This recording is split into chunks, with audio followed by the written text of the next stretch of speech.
आंध्र प्रदेश में अजला मंडलों और देही इलाकों की सरहदों और नामों में तब्दीली का मंसूबा है।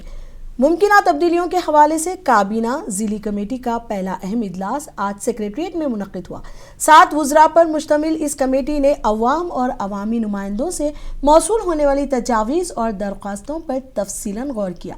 वज़ीर ए सत्या प्रसाद ने कहा कि साबिक़ हुकूमत की जानिब से अजला की तकसीम में बेज़ाब्तगियों को दुरुस्त करने के लिए ये कमेटी तश्कील दी गई है। कमेटी ने फैसला किया कि 29 और 30 अगस्त को साबिक़ा 13 ज़िला हेडक्वार्टर्स का दौरा किया जाएगा और बराह रास्त अवामी नुमाइंदों और शहरियों से राय ली जाएगी। इस ज़मीन में दरख्वास्तें 2 सितंबर तक जमा कराई जाएंगी और 15 सितंबर तक हतमी रिपोर्ट तैयार कर ली जाएगी। दिसंबर के आखिर तक अजला के नामों और सरहदों में तब्दीली का अमल मुकम्मल करने का हदफ मुकर्रर किया गया है।